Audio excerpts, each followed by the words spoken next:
Viewers, listeners, welcome to another episode of Blighty Talks Bricks. We have a first today, our first accountant. And before people go, accountant? This guy is not only a top fella, but he's real interesting and he's good fun. He worked as a CFO in the record industry. I've been lucky to spend some time with him. Been out for a couple of lunches and a few drinks, and he really is a good lad, so I'm really looking forward to our conversation today. Raju Watts, welcome to Blighty Talks Bricks. How are you, mate? I'm all right, but only my mother calls me Raju, so you can call me Raj. Raj, is that true? It is actually true. There's only two people. That's the COO of Universal and my mother. They're the only ones who call me Raju. So when you say that, you've looked at me, your eyes look fearful. Is that when you do something wrong?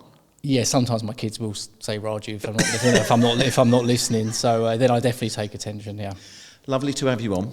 How are you? I'm very well. Nice to be invited in. No, pleasure, and thank you for making the time to come and see us. Accountant, you're obviously a bit of a brain box. You was obviously good at school. I passed my 11 plus. I went to Wilmington Grammar to do my GCSEs. I was the picture of mediocrity. I did 12 GCSEs, I got 1A in maths, and I got 11 Cs. You couldn't get more average than me academically. Never great in exams. Played around too much at lessons, the usual. Sodded about. Couldn't help myself. So, why accountancy? My father was a managing director of an ad agency. He was an accountant by trade. I would have liked to have gone to drama school, but my mum said I'd have been typecast as a shopkeeper. So, and also they wouldn't have paid for me to go to university. So, accountancy was going to be for me. So I did my GCSEs, got very average grades, moved school to Dartford Grammar, one of the best schools in the country. Did my A-levels there, which they did business studies and accounting. I did that, got better grades than I thought. I wasn't going to go to university. I was going to go straight into work. Got my results.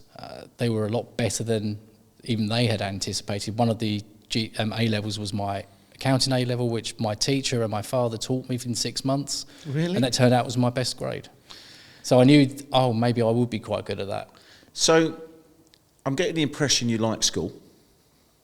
I wouldn't say I liked school. It's functional. The thing about grammar schools is you have to pass 11 plus, but also if you're at the bottom, you get a lot of help. If you're at the top, they want you to go to Oxford or Cambridge. If you're in the middle, like I was very average, you get kind of left. And that is very symptomatic of those grammar schools. And if you speak to anyone who goes to grammar school, if you're in that middle tier, you didn't really get much attention. I never got to grammar school and I was always at the bottom, and they certainly left me, but it's a shame. That's another story. But you've done all right, though. You've done very well. So. Well, yeah, we never know that one. Drama. Yeah. Is that true? I would have, yeah. I'm quite flamboyant. I suppose I'm not your typical accountant. I do like a laugh, I do like a joke, have a bit of personality. I'd like to think I have. Well, I did say you did. Yeah, so that was very nice of you. Nice of you to notice from all the time I sit behind you at the Arsenal. Just arranging my hoodie. Yeah, rearranging. That's how we met. So Steve and I met because every game he went to, his hood was inside out. And in the end, I just couldn't cope with it anymore. I said, look, I know you don't have much hair, but, I really need to go and do this for your hood. That's actually a true story. It is a true story. And every single week for every single home game for about 2 months. I think you did it on purpose, just so I could touch you inappropriately. I used to get there and deliberately ruffle it up so you could sort it out. I did see that when you walk in. I said, he tipped it upside down again. Yeah, he had. So, no, he does do that. That's absolutely true. So do you think that you ended up in the record industry because of this artist in you, this flamboyancy in you, or was that by default? Well, I joined during my university. I worked as a data input clerk at a publishing company around the corner in a beautiful place called Franks Hall, and I did all data input all through my uni to help supplement my studies, and also to go and give me some money so I didn't have to work during term time. And then when I left university, they offered me a job in the finance department, so I became an assistant accountant. Whilst I was there, about 6 months in, I had the good fortune of being part of a syndicate that won the lottery in 1997. Is that true? It is true, yeah. So So why are we sitting here? Why are we not sitting in Barbados or somewhere like that doing this podcast? There was 21 people in it. So what had happened was I was still friends with the circulation department, which is where all the data input went into. So they'd pull me in for a week to do lots of data inputs because I could do it really quickly. And I stayed in friends. These are all working mums who did 2 or 3 days to supplement their income because their kids were at school.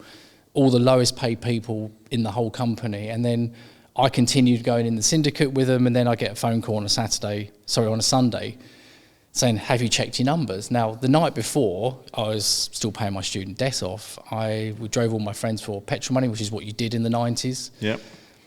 Drove them all home so I could have a night out. And then I got home, and I got this phone call. I said, okay, well, this can't be true.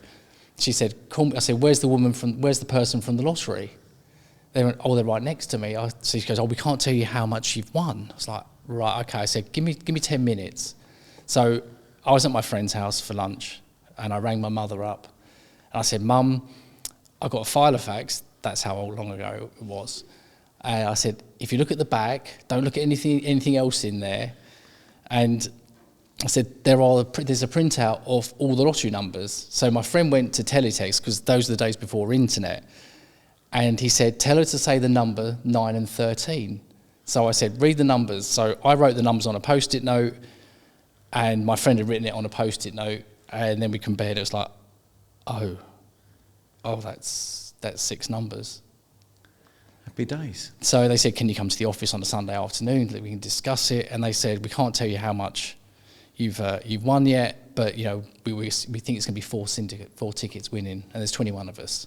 Now, we weren't going public, and then what happened was that evening I had to borrow some money off my mum so I could go and drink and celebrate. But she thought you were good for it now, though, didn't she? Well, she did think I was good for it. She probably charged me some interest. That's the Asian in us. So that evening went out. First song, walking into the pub was we had DJs. It was Dirty Cash, Adventures of Stevie V. New version by Pulsar, very good track. I remember all the words because, of course, that was the first song, and then it was Pink Floyd, Money, and then it was just every song had a connotation of money. Now, at that point, we weren't going to go public. I get home that night quite merry. Went on to teletext because there's no internet in that day and age.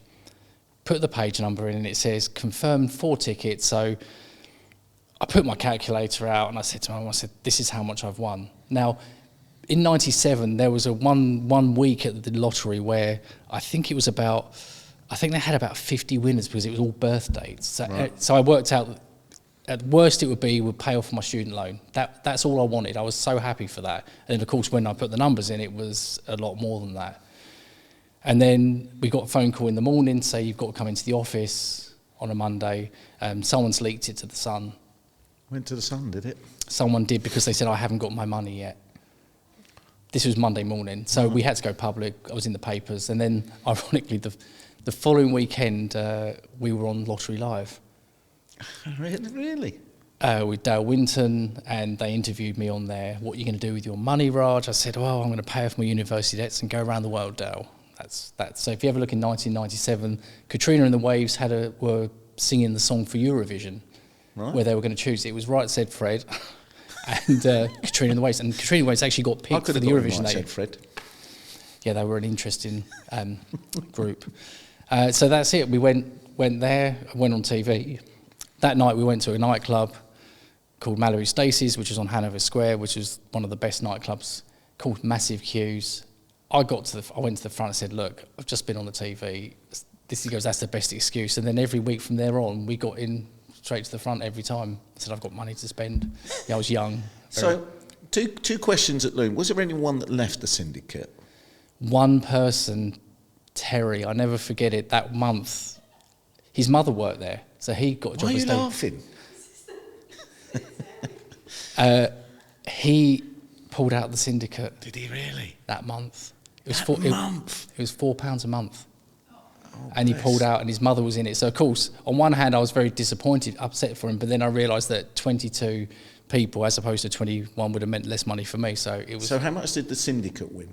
It's been on the Sun. I wouldn't have asked you otherwise. 2.2 million. Wow. 2.2 million divided by 21, which was, I think it was 110,000. A lot of money at that time. It was a lot of money at that time. Can I just stop for a second? I just need to get a drink because my mouth's gone a bit dry. So He just realised how much he's wasted it. Absolutely. No, I haven't really wasted it. I was very careful. I'm an accountant. That's my trade. So then what happened was, I was a big clubber at that point, and then I said, I need 3 months off sabbatical. Can I go around the world, go and see my family in India, go to Australia, go to America, see my friend graduate? And they said, no problem. And when you get back, we're going to give you a pay rise because you've earned your stripes. So there's me. I go off around the world thinking, this is great. I'm going to have a job when I get back. I get back, and he says, it's a bit of a problem. I can't really give you the pay rise, I promise you. It's not as if you need it. Not as if you need it. I was on £9,500 a year. That's what my starting salary was, an assistant accountant in the 90s. So I had to find another job, and I got a job at Budweiser, Anheuser-Busch European Trade, as the European accountant. So I was flown all over Europe to do audits and things like that whilst I was training. And then they wanted me to move me to Paris, and I said, I'm not sure. I went to Paris for 3 weeks, lived out there. My terrible French, which I thought was okay until you go to Paris and it's brutal. So I looked for another job. I went to work for a perfume house, Gucci Perfumes, or Creative Fragrances. You've not actually worked for any dodgy labels, have you? So no, I've never chased the dollar. I could have worked for a bank, but I've always worked for things that are quite cool. So it was Gucci, Paco Rabanne, Carolina Herrera, and did all the launches. I wish I knew you then, by the way. Oh, if you knew how much perfume actually cost in those days, it was like £5 for the bottle and everything to make it, and then of course the rest. What it costs now is like over £100 a bottle. And then after that, I got poached for an internet company, which I stupidly took. That was an educational company, but they offered me shares, and I was like, "This is great." Worst mistake in my career. In an office in Charles Street, it was, waiting for funding and trying to go and expand that business. And it was, they weren't paying me, and I was getting married that year. Still married, just like to say. So I went on honeymoon. They came to my wedding. They hadn't paid me for 6 months. 6 months? 6 months. Yeah. Do you think, just a quick question, do you think that having that lottery win behind you gave you, I can hang around a bit longer kind of thing? It absolutely was that. It was getting to a point where if I left, I'd get nothing, but if the next tranche of payment came through, I would be able to pay myself. On honeymoon in the Maldives, at the Rangali Hilton, one of the greatest hotels in the Maldives, I met a couple who just got married, and they worked for Fatboy Slim's management. Right. And because I was and the DJs that they also covered, I'd seen quite regularly. Because of your clubbing scene. So my clubbing scene. So I knew my music, and they said, we should keep in contact. And then I got back from my honeymoon, got the tranche of payment, realised that this wasn't for me, paid myself through the payroll system that I'd installed, did a P45, did a Dear John letter in reception, and I ran up the road and turned my phone off for 2 weeks. Called these people. I know it's quite brutal, but the thing is I didn't want to speak to them because they lived in Cadogan Square, they lived in Chelsea, they had no money worries, but it was just like you can't treat people like that. No. And they said, we've got a role. So I went and met Gary Blackburn, and he is Norman's manager still. Is he? Okay. And went there, because I had quite a lot of dance music knowledge. They said, look, we've got a role as head of business and finance for effectively lots of management companies and record labels. Would you be interested? I mean, I didn't have a job, so of course I was interested. And that was my first dance into the music business. And so how many years ago would that have been? That was 2001, and I'd stay there till 2003. So during that time, the big thing that I did do was I was one of the organisers of the Big Beach Boutique 2, which had its 20th anniversary a couple of years ago, and I appeared in a documentary because I was one of the organisers. Right. So we were managing Norman. We worked with the council, the police. If you'd like to see about that event, about how it was like fly by the seat of your pants, I had only just joined them in January, and this event, he told me in March, he said, can you raise £250,000 because we're going to put this event on in Brighton, and do you think you can do it? I'm like, well, I'm just an accountant. So I had to go to ad agencies, go and get sponsorship, arrange a gig for Norman in America. If you want to see what that event was, right here, right now, on Sky documentaries, you should watch it. It's a really good watch, and I am a talking head in that. Wow. So You've obviously met a lot of amazing people on the journey. Yeah, and quite a lot of difficult characters. The music business is rife for them. It's not for the faint-hearted, I would say.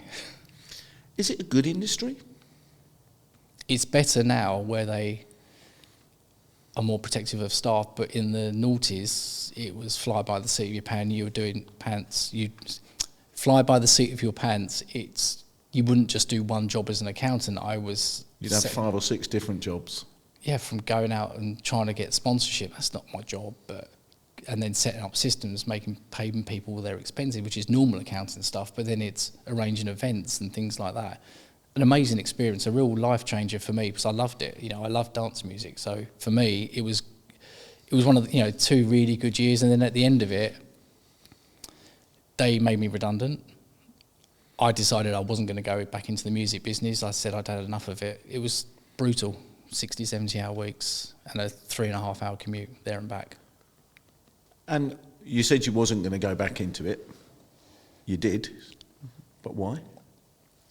I went and worked for a corporate PR company, and I'd been made redundant. It affected my confidence quite a lot, and they just took a chance on me. They said, "You look broken," because when you work in somewhere where you really, really, really love it, and you loved everything about it except for the commute and the hours, but it was a really interesting industry. It's quite. It does have this sort of magic allure to it that everyone looking inside it, looking outside, would say, "Oh my God, this is you'd love to be in it." And then I did 3 years in PR, and just an opportunity came up, and that was with Ministry of Sound. Let me just take you back. You say you were broken. Give me your definition of broken, because people that have had tough times, when I speak to them, and they do talk to me more about it now, probably because of my own problems, but. What was your definition of broken? You said about your confidence. I think when you work somewhere for 2 years, you put on the biggest beach event, free event in the history of the UK, and it will never be beaten. You raise all this extra money. Part of what I did is I'd have to go and get things called syncs. That's music in films, music on adverts. And that particular year, that last year, I think it was like a couple of $1 million I'd got on these things. And at the end of it, no matter how hard I worked, that wasn't enough. And I just felt that was really, that was quite tough, because you think, well, I don't know what else I could have done. Right. I was the first one in the office, not always the last one there, but I had a young kid.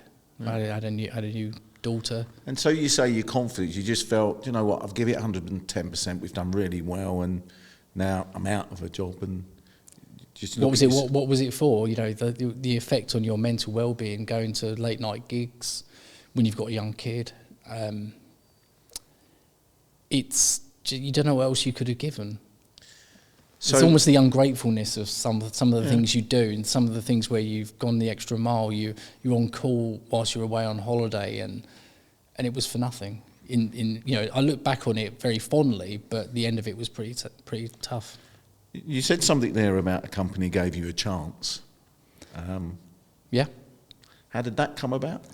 Through a recruiter. They went in there, they said, "We think you'd probably be really good, but you look like your confidence is shot." That's what they said. Did they? Actually said that. And the money was running out. The money I'd got from the lottery, I'd put into the house, I'd put into investments and to a car. Of course, the really responsible things you do. So how did you get back into the record industry? I got a call from someone I'd known for quite a few years, and he said, "There's an opportunity here. There's 2 jobs going at Ministry of Sound." It's Ministry of Sound. I'd gone there all through the 90s. It was an iconic venue, an iconic record label. At the time, it's dance music. That's just, one-hit wonders, but absolute banging songs. And that was, for me, this opportunity. I went in there and said what I'd done at Southern Pride and Underwater Records and Anglo Management. I said, "This is what I'd done." And he said, "I think you'd be great. Can you start in January?" I was like, "Well, this is wonderful."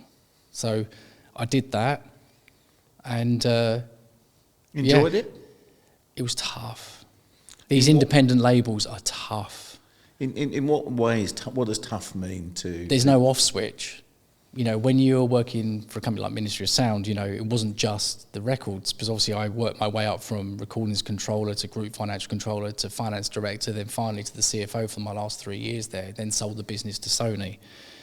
But that came at a price, and that price was the amount of hours you have to put in. And, if you didn't respond to an email, you get a phone call, why haven't you responded to this email? Really? And that'd be up to like 10, 11 o'clock at night. It was very regimented. You had to be in by 9 o'clock, which was fine for me because, I'm an early bird. But there was no off switch. Even when you went away, there was no off switch. You had to take your laptop with you. You had to do the work. And that, I had a great experience, and the life experience and the work experience and dealing with people and all the different types of business. So Ministry of Sound wasn't just a nightclub. It was a record label. It was branding, merchandise, touring, Head Candy, the brand, Ibiza. I mean, it was It sounds. I'm sitting here thinking, it sounds brilliant, but I get the other side of it. Yeah, and then we had bars. We had clothing. Bars, yeah. See, I can go to bars. Yeah, well, we had Head Candy bars. We did a couple of bars, and that it's that experience. I don't think I'd ever have. But I'm very grateful for what that gave me as an experience-wise. Because I'm not just a normal accountant. I'd pull into merchandise, I'd pull into branding, I would go and do deals, I'd do syncs, I would go and license records to different countries and things like that. I'd also find records, or I'd get a deal over the line, and that's really exciting. And it was really exciting. So you said you sold that business sold to Sony? The record side of it did, yep, and I'd agreed that I would leave at the end of that process because I think I would have been there almost 10 years, and once the record label had gone, that was the fun part of it had gone, and I was like, you know what, I'm going to look for another opportunity. And at the time, my advice to most people is never burn your bridges, because someone I dealt with at Universal, who I'd been quite hard with, but fair, turns out he was the COO, and when he found out I was on the market, he said, we need to go and have a cup of tea. This is a guy who I thought hated me because I was always quite hard on him. He obviously respected you. Yeah, he did. He said I was the only one who stood up to him. Respect sometimes, it's a strange thing, can come along as a dislike. Yeah, exactly. You can actually, I'm certain a few people hate me, that's for sure, but I've certainly had people where I've spoken to them and said, I didn't think, but respect can actually come across in different ways at times, can't it? And I think with this digital age, what you realise is that even when I've been looking for work, is I've spoken to a lot of people, and I've always been very respectful on email. So I know what happens in companies now. They go, I think I've dealt with this person before, and they will search their email archives for emails to find out what type of character you are. Mine got spelling mistakes. Yeah, everyone has that auto spell check, but the reality of it all is you just ignore. Before you know it, you've even signed your name wrong, rag or something like that. It's like, oh God, how can I get my own name wrong? So you carried on in the industry? I did. So I went for an interview in New York to work to be a CFO for a big merch company for Universal. I had probably 10 Skype calls. I went over there for an interview for the day. For the day. I was on holiday with my American family, and they said, can you come and see us? So I just flew for the day. They flew me there to New York, picked me up in a massive Escalade, and then had the interview. And they just taking so long to make a decision, and my time at Ministry was ending. I just couldn't wait that much longer. And then they said there was an opportunity in Universal in the UK for Decca Records. So I met Becky Allen, one of the best bosses I've ever worked for, and also Dick and Stainer, best name in the music business. And we met, and we just got on like a house on fire. But interestingly, Becky Allen's husband, Paul Allen, I worked with Fatboy Slim's management for. Did you? Right, okay. So, and I'd always, he's just said, you'll love him, it's great. So I got the job there, did that for 4 years, great times, amazing artists from Max Richter to Iron Audi, and setting up a publishing company with Tash Baldwin, who's now the global president for classic and jazz, and just I loved it there. Then I was approached by the COO again, saying, look, we've got an opportunity, we'd like you to go and help Island Records, because they were having a bit of a not a great time. Yeah. And I spent the last 3.5 years at Ireland with loads of ex-Ministry of Sound employees as well, who all moved to Universal at some point, like most people do from these independent labels. Yep. And I was there until April this year, where unfortunately, part of massive corporate restructure, I was made redundant, which was inevitable because of the way the whole system works in the music business. And currently I'm just working for Middlebeast, which is a Saudi Arabian entertainment company. Leading question, I suppose. Do you think the record industry is in a good place in this day and age that we're in? It's expensive. If you're a major, it's expensive to sign artists, to market artists, tour support for abroad. It's very difficult. The difference with Ministry of Sound is it was one-hit wonders, or we didn't really have many bands at that time. But to develop an artist, it can take 2.5 years, 3 years, and it's expensive. It's just a drain on your resources. Sorry, that's my stomach going. I have had lunch, by the way. I don't know why that was all got bubbling there, but it's tough. You know, all these industries are tough to break acts, and the part of the thing with Ireland is the success they're having now. They're the major label of the year. They Brit Award winners. Next year they're going to clear up with all the awards from all the bands. But they were 3 years in the making. It's not like it was an overnight success. It was tough. You know, I just don't think people realise how many acts are signed and how many are dropped. And that was another question I was going to ask. I mean, I suppose when you're at the top of the tree in any industry, you're getting all the perks, you're looked after. You come down a level, not quite so many perks, but then those ones that get dropped, is it brutal, you know? Well, Universal were one of the first labels to put into place like counselling for artists who are dropped or who are struggling, and they provide all the sort of the counselling requirements, especially for bands. We had quite a few bands. You know, bands don't always get on with each other, and they have that support network, and that was one of the things that really impressed me, that there was always someone on the end of a phone that someone could speak to or have one-to-ones to try and help them navigate through being in the music business. It's not what you see on the outside is really not what it is. There's a lot of graft out there. You know, some acts might be recording 40 songs. As many as 40? Yeah, and they're just not good enough. And who makes is it a bit like, I'll try and put it, you and I go to football, is it a bit like you think someone's a good player and I don't, and I just might be higher up in the club and I say, well, he's not signing, or she? Well, the person's role who decides that is really the A&R department, the artist and repertoire department, and they're the ones who make the records with the people. But some of them have really good ears. At Ireland, they've got great ears, really good ears, and they just could see something longer term on this. And some of the stuff they signed, and then suddenly the success they've had, they've got the Mercury winner this year, they've got gold artists. It's amazing how, but you know, some of the ones that you really think are going to work sometimes just don't. Is it? Sometimes we see it in property awards. Is it if you put a lot of money behind something, it sort of becomes good? No, absolutely. That's probably the biggest misconception. Is it? Sometimes you could throw money at it and it just won't work. And part of what my job is to put fiscal responsibility on these things. And you take a bit of risk on it, but sometimes you could throw more money at it just won't stick.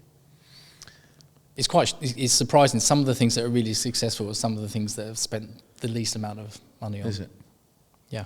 And so these programs that Britain's Got Talent and things, you know, the Voice and stuff like that, is that come down to, well, if you get the right person behind you, you're going to go somewhere or not?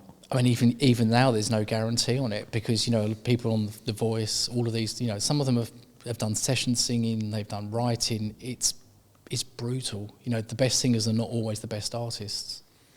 Well, that's interesting you say that. I am surprised about that. One of the things I want to ask you, I'm a bit of a vinyl and a record. I love things like that. I used to spend a lot of money buying cassettes and records, albums. I remember cassettes as well. So yeah, I mean, my dad had an 8-track, believe it or not. It took half the boot up. I mean, the thing was like a video. I mean, you talk to people, they go, what are you talking about? But I think, I don't know, 12, 13 quid a month, Spotify. Yeah. Saving me fortunes. Yeah, I can have everything and anything. I've even got my own AI DJ now. Oh yes, on Spotify, yeah, they do that. That must be costing money to somebody, mustn't it? Because I'm not going into... But the real big fans, I mean, the music's always is defined by, you know, you're a fan or a super fan. A super fan will buy the vinyl releases. U2 were one of the bands on Ireland, you know, a new re-release of that would sell, you know, 1 million pounds worth of revenue, because people would buy a remastered or a Dolby Atmos mix of it. The super fan is the one where the money is made, and you'd like to think that would make up the difference on people listening on Spotify, because of course Spotify, you pay for it, but there are a lot of people who don't pay for it, where there are ads on it, so they are sort of the casual listener, because I couldn't stand listening to adverts every 3 songs or every time you skip a song. So, because I pay for it, I don't think I have adverts. Is that because I pay for it? Yeah, you do. Yeah, that's correct. Right. Okay. So, there is other ways the money's being made up.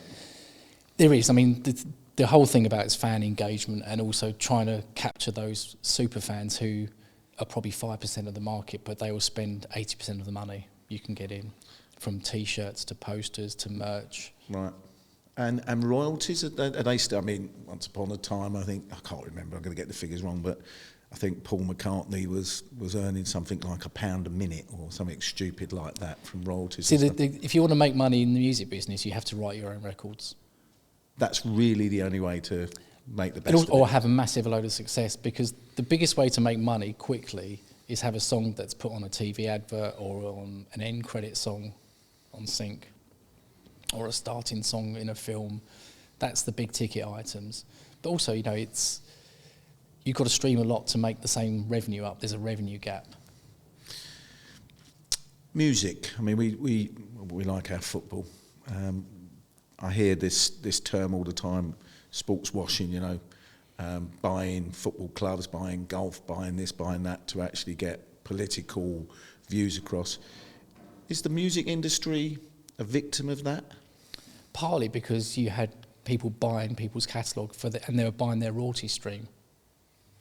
So Justin Bieber sold his catalogue to Hypnosis, I think it was. There's all these people buying it at massive multiples, because they know if they've written the songs, there's a longevity of it, but they're getting the royalty share through, and the artist just gets a massive lump sum. Youngsters today, I'm not a youngster no more.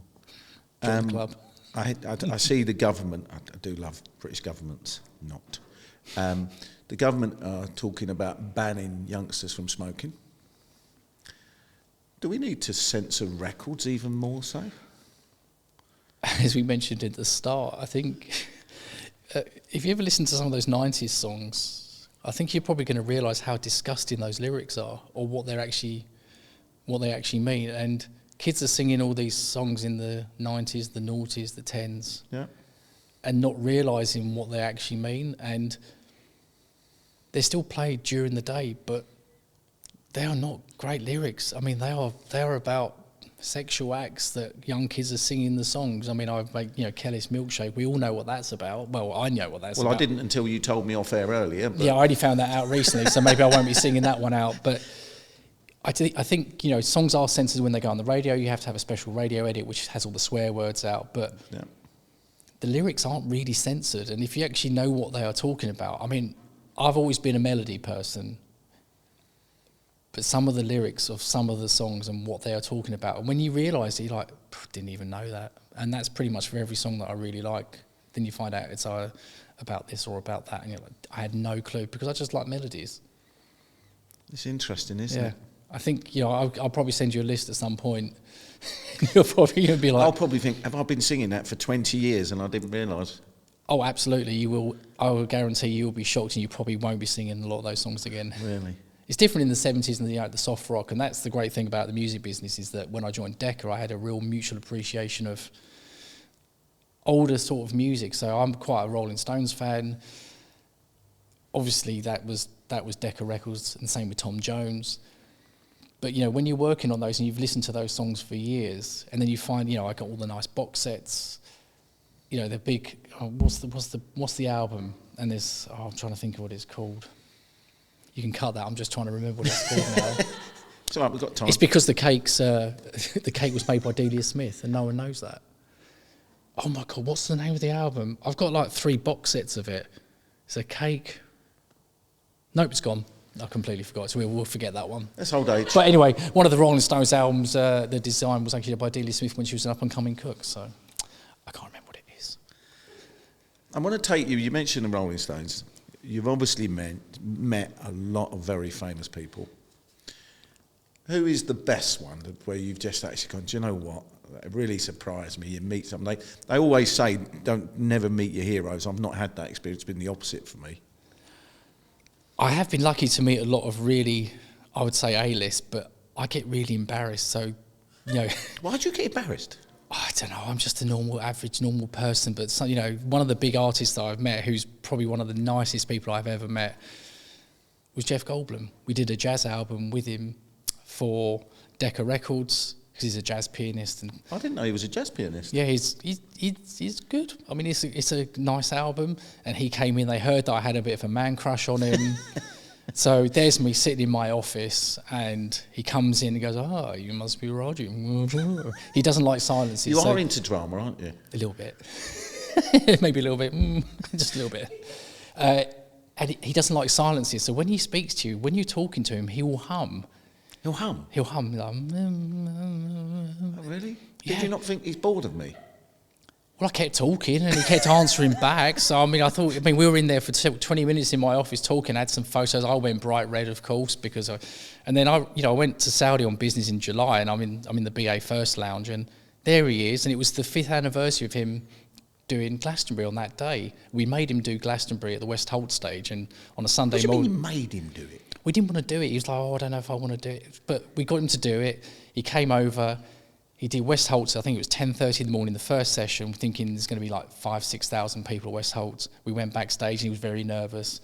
The great thing about Jeff is that he has the same prescription lenses as me. Say that again. The great thing about Jeff. The great thing about Jeff. Or Hef, yeah. So he has the same we swapped glasses because we had the same prescription. It was just the most random, from someone who's Jurassic Park, The Fly, now Wicked. And he said, "Oh, how many people are out there?" We went, "Well, we think there's quite a few." We went out there, they'd closed the gates. It was 45,000 people out there to go and listen to a jazz set from Jeff on a Sunday morning after everyone had been clubbing the whole night before and got back at 7 in the morning. And there were loads of inflatable T-Rexes, so they played the Jurassic theme and they started singing it to him.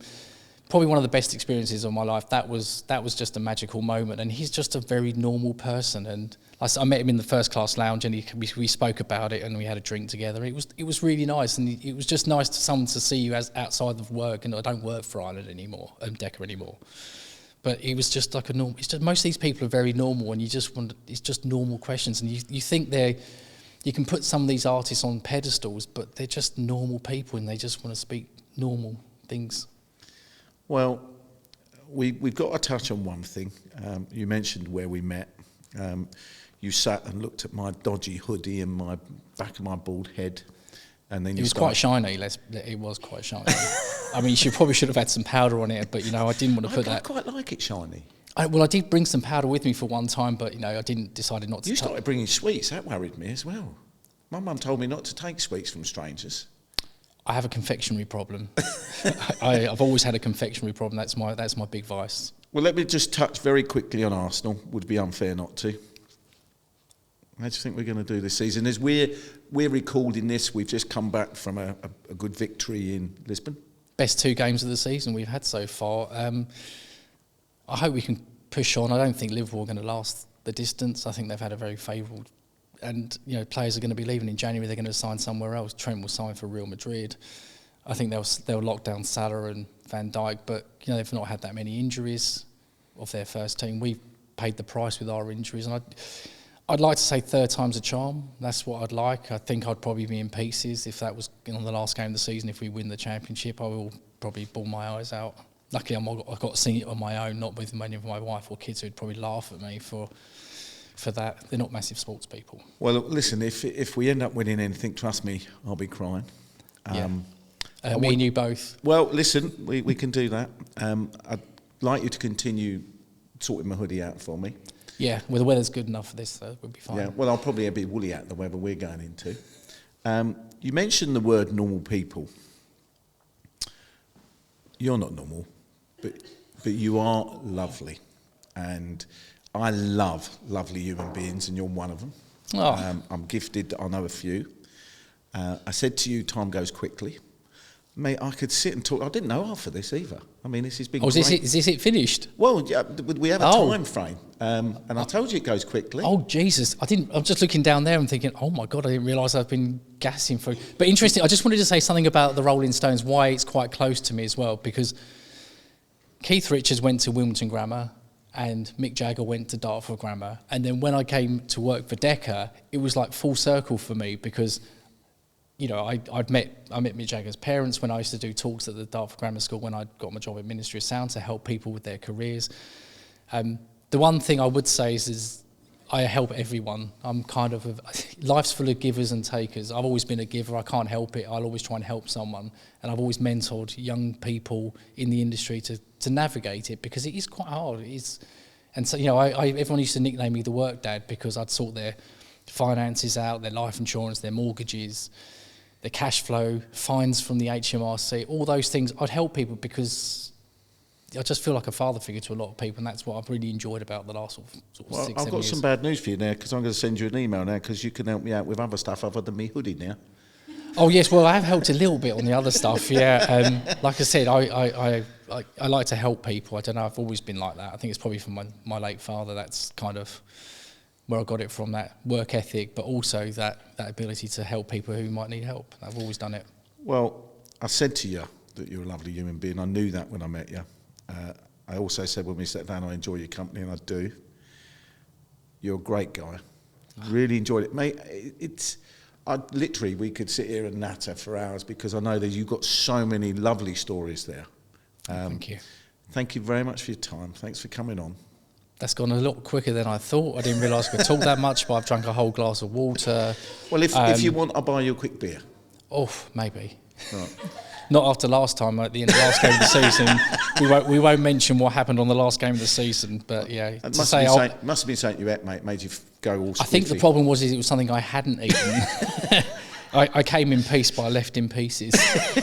Well, people have accused me of that in the past, but Raj, thank you very much. Lovely, mate. thank you for coming, really inviting me. Really enjoyed it. Viewers, listeners, first accountant, absolutely smashed it, loved it, great stories. I'm sure we're going to have another one. We're going to have another episode. I can see that coming. Yeah, not another accountant. I'm the only one, please. No, we won't have it. No, just you, mate. You are the man. Because there'd be a Spurs fan or there'd be a Chelsea fan, and you just can't be doing with that. We do that. That's called charity work. Oh, of course, yeah. Yes. I said I was a giver, you know. You certainly are. Viewers, listeners, another episode come to the end. I hope you enjoyed it as much as I have. Take care, stay safe. Thanks very much.